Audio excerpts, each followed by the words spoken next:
गंगा का दियारा क्षेत्र जो वर्चस्व की लड़ाई के लिए प्रसिद्ध हुई। इसी दियारा की खूनी खेल ने पूरे बिहार को झकझोर कर रख दिया। प्रशासन सिर्फ मुख्य दर्शक बनी। काफी सालों से कारागोला गंगा घाट पुल की मांग लगातार करते आ रही। कई सांसद आए और कई गए, पर पुल निर्माण नहीं हुआ। संसद में कई बार उठा सवाल, पर कटिहार को नहीं मिला अब तक जवाब। फिर होगा लोकसभा चुनाव, पर क्या होगा? पुल का मांग पूरा या रह जाएगा अधूरा? देखिए पूरी खबर। हमारे साथ प्रवीण जी मौजूद है, जो कि इस कारागोला पीरपैंती गंगा पुल की मांग जो है लगातार कई वर्षों से उठा रहे हैं। साथ ही बरारी की जनता के लिए आखिर यह पुल क्यों जरूरी है और ये जो मुद्दा उठा रहे हैं आखिर क्यों उठा रहे हैं, आइए इन्हीं से हम जानते हैं। आदर्श जी, समय न्यूज़ के दर्शकों को मैं बहुत बहुत धन्यवाद देता हूं और अभिनंदन करता हूं।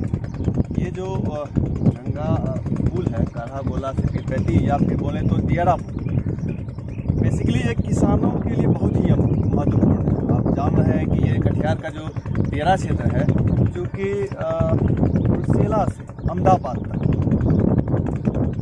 लगभग, जहाँ तक मेरा अनुमान है, मैं तो नहीं हूँ, लेकिन ये लगभग 1000 स्क्वायर किलोमीटर का क्षेत्र जो दियारा है, जहाँ पे सिर्फ और सिर्फ खेती होती है, बहुत अच्छी फसल होती है। लेकिन दुर्भाग्य है कि ये दियारा कहलाता है और वहाँ पे आने जाने का कोई उत्तम साधन नहीं है। एक ही साधन है, वो है गंगा नदी पर चलता हुआ नाव।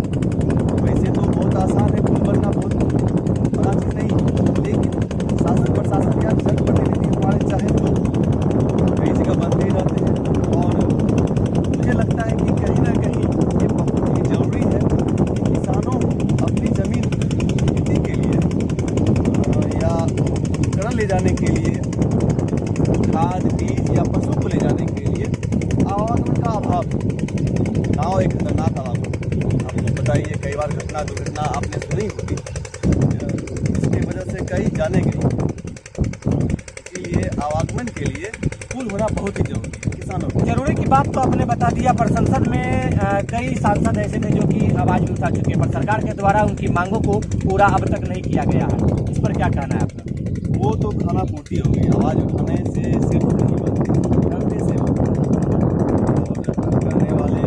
क्योंकि प्रवीण जी, लोकसभा चुनाव में सबसे बड़ा मुद्दा खासकर कारागोला से यही था कि कारागोला से पीरपैंती तक की पुल की जो मांग है उनको पूरी की जाए। बहुत ही जरूरी है, देखिए, बरारी के विकास के लिए और यहाँ के किसानों के विकास के लिए। जैसा कि आपको पता है, कटिहार में कोई उद्योग, ऐसे तो बिहार में भी उद्योग नहीं है, और कटिहार में कोई उद्योग नहीं।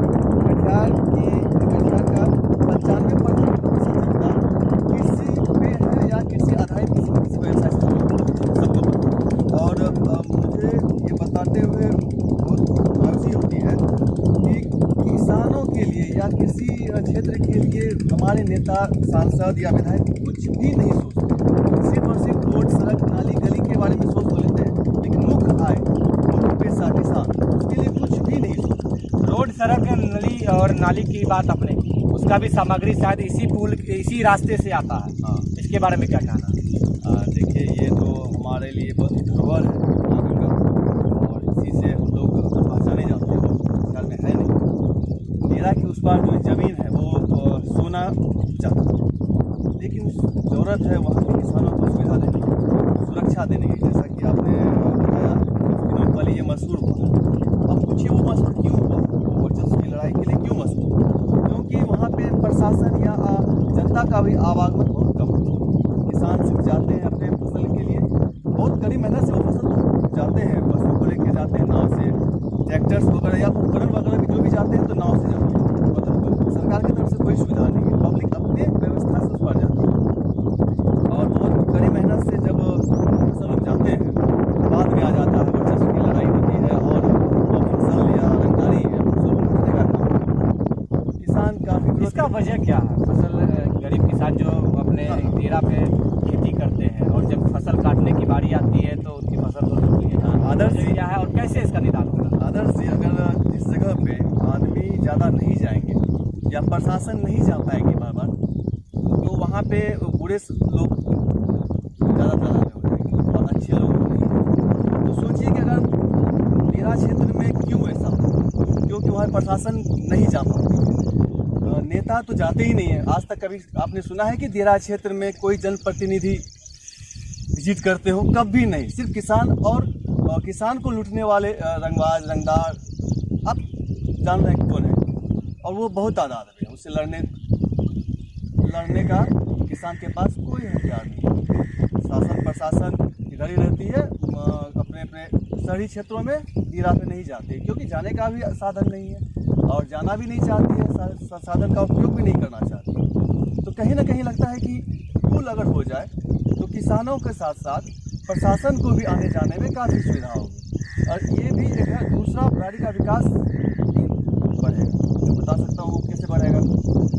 अगर ये जो बहुत ही पुरानी रोड है, जीटी रोड जिसको बोलते हैं, गंगा दार्जिलिंग रोड का कलर, अगर आप 35 से या बोलिए तो झारखंड से जुड़ जाती है तो लगभग 60 किलोमीटर का डिस्टेंस भागलपुर पुल है या फिर अभी मनिहारी बन रही है, तो जहाँ भी वो है 60 किलोमीटर डिस्टेंस पूर्णिया या सीमांचल क्षेत्रों से बोलिए तो नेपाल से या नॉर्थ ईस्ट से ये डिस्टेंस 60 किलोमीटर बच जाता है। आप देवघर जाना चाहते हैं, दुमका जाना चाहते हैं, कोलकाता जाना चाहते हैं, या साउथ के जितने भी स्टेट हैं उड़ीसा, ये लगभग 60 किलोमीटर का डिस्टेंस बचता है। और ओवरलोड होने की वजह से दोनों ही पुल, आपने सुना होगा कि भागलपुर वाला वो जो पुल है वो समानांतर पुल बनने वाला है। मनिहारी में पुल बन रही है लेकिन डिस्टेंस बढ़ रहा है, पुलों के लिए तो बढ़ रहा है, किसानों के लिए तो अत्यंत जरूरी है। आवागमन जब बढ़ेगा तो कहीं ना कहीं बराड़ी में रोजगार भी बढ़ेगा। आप डायरेक्ट तो नहीं, इनडायरेक्टली बहुत सारे रोजगार जब आवागमन बढ़ते हैं रेलवे का, वहाँ पे लोग आएंगे जाएंगे, गाड़ियाँ आएंगी जाएंगी, कनेक्टिविटी बढ़ेगी, तो कहीं ना कहीं बराड़ी का और विकास का बहुत ज़्यादा आम आवाम को क्या फायदा है इसके अलावा? ये बताइए। आम आवाम को फायदा ही फायदा है। वैसे तो बराड़ी बहुत ही अति पिछड़ा जगह, अविकसित जगह, लेकिन जैसे ही कनेक्टिविटी साउथ या झारखंड से होती है, रोड के माध्यम पुल बनता है, तो आवागमन बढ़ेगा। आवागमन बढ़ेगा तो रोजगार ऑटोमेटिक कुछ ना कुछ रोजगार गंगा के उस पार जो दियरा है, कितने किसानों की लगभग खेती जो होगी और कितना किसान जो है दियरा पर निर्भर होंगे लगभग, जिनको की फायदा सीधा मिलेगा? पुल सीधा मिलेगा। इस पुल से सीधा का सीधा फायदा सिर्फ किसानों को मिलेगा। और लगभग मैं बता रहा हूँ कटिहार जो कि 3000 स्क्वायर किलोमीटर का क्षेत्र, 3000 वर्ग किलोमीटर का क्षेत्र है, जिसमें से कुर्सेला से लेके अहमदाबाद के बीच गंगा बहती है। ये हमारी शक्ति ताकत है। लेकिन दियरा जो है इसी गंगा के आसपास का क्षेत्र है जहाँ पे सुविधा बहुत कम है। लगभग 1000 स्क्वायर किलोमीटर का ये एरिया है। 1000 स्क्वायर किलोमीटर बहुत बड़ा एरिया होता है, और मूलतः यहाँ पे सिर्फ और सिर्फ कृषि ही होती है, जिसपे कटिहार का अर्थव्यवस्था निर्भर है। वादे और दावे सिर्फ कागजों पर क्यों दिखते हैं, धरातल पर क्यों नहीं? जनता तो मांग करती है, बहुत मांग करती है, लेकिन जनता को सिर्फ मांग करने का है क्योंकि वो अपने व्यवसाय या अपने परिवार के जीविकोपार्जन के लिए मेहनत में जुट जाते हैं। नेता क्यों चुनते हैं लोग? हाँ, ये बताइए। लेकिन नेता इसलिए चुना जाता है क्योंकि वो जनता की आवाज़ को बने। जनता अपने काम में व्यस्त हो जाती है, अपने परिवार और अपने रोजगार में व्यस्त हो जाती है। जनता चुन के लाती है प्रतिनिधि कि वो हमारी आवाज़ को अपने सदन में रखें, लेकिन प्रतिनिधि नहीं कर पाते या वो करना नहीं चाहते हैं। वो सिर्फ लाभ की कमाई में रहते हैं, विकास की बातें नहीं, उस पर कुछ कदम उठाते हैं। सिर्फ लोकसभा में आवाज़ उठा देने प्रश्नकाल में आपने प्रश्न कर दिया, आगे क्या हो? प्रश्न करना ही काफ़ी नहीं है। आपने संभावना तो दे दिया कि मैंने प्रश्न कर लिया, लेकिन कुछ भी कार्य आगे नहीं है। जबकि लोकसभा चुनाव जो 2019 में इससे पहले हुआ था, 2019 के चुनाव में संसद के द्वारा कहा गया था, स्थानीय जो सांसद के द्वारा भी यह बयान जारी किया गया था कि जीतने के बाद सबसे पहले हम करागोला से पीरपैंती तक की पुल की जो मांग है सबसे पहले हम उनको पूरा करेंगे। पर आज 2023 हो चुका है और 4 साल बीत चुका है। 4 साल बीतने के बाद भी इन मांगों को पूरा नहीं किया गया है, चाहे जैसे भी हो। इसके बारे में क्या कहना है? हाँ, सही बात बोले हैं आदर्श जी। 2024 में चुनाव आ ही गया, 4 साल तो बीत ही गया। लॉलीपॉप तो थमाए थे जो हम लोग पिछले ये थे, और फिर आएंगे वो, फिर कुछ न कुछ लॉलीपॉप देंगे। लेकिन हमको लगता है प्रवीण जी, यह मांग आज का नहीं बल्कि लगभग 15 साल से हो रहा है। ये बिल्कुल ही जायज़ मांग है, 15 साल से, और होना भी चाहिए। ये कहीं से भी नकारने वाली मांग नहीं है, किसी का फायदे की चीज़ नहीं है, पूरे का पूरे कटिहार और बराड़ी का विकास की चीज़, इसलिए मांग होना ही चाहिए। जहाँ तक हमारे माननीय की बात है, माननीय फिर से आएंगे लॉलीपॉप और हम लोग जिंदाबाद मुर्दाबाद जिंदाबाद ये सर करते ही रह जाएंगे। मैं तो नहीं करने वाला हूँ, मैं तो एक स्वतंत्र जनता हूँ गाड़ी का, ना मुझे लोभ है कि मैं भविष्य में राजनीति में आऊँगा या कुछ भी नहीं। मैं सिर्फ बराड़ी का विकास चाहता हूँ, मैं खुद का विकास चाहता हूँ।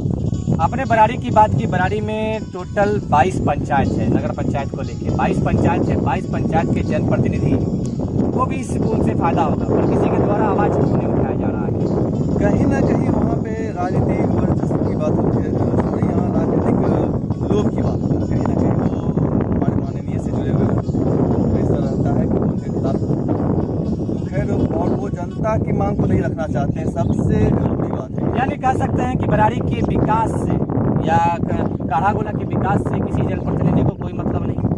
अभी तक तो नहीं दिख रहा है उनको, तो अभी वो एक रोड और क्योंकि अगर यह पुल बन गया तो हमें लगता है कि ये 22 पंचायत को फायदा है। 22 पंचायत के लोग की शायद हर पंचायत के ऐसे किसान होंगे। यहाँ पूर्णिया कटिहार जो सभी को फायदा, पूरा नॉर्थ ईस्ट को फायदा है, सीमांचल को। मुख्य रूप से मैं बात कर रहा हूँ, मुख्य रूप से 22 पंचायत को फायदा है, बराड़ी को फायदा है। और नाम भी अगर पीरपैती से या उस पार से जो भी लोग आगे सबसे पहले बराड़ी की धरती पर ही कदम रखेंगे, कहीं ना कहीं कुछ न कुछ रोजगार व्यवसाय का निर्माण होगा और किसानों को अपनी जमीन पे जाने का सुविधा होगा। ट्रैक्टर्स अपने फसलों को ले जाने की भी आसानी होगी।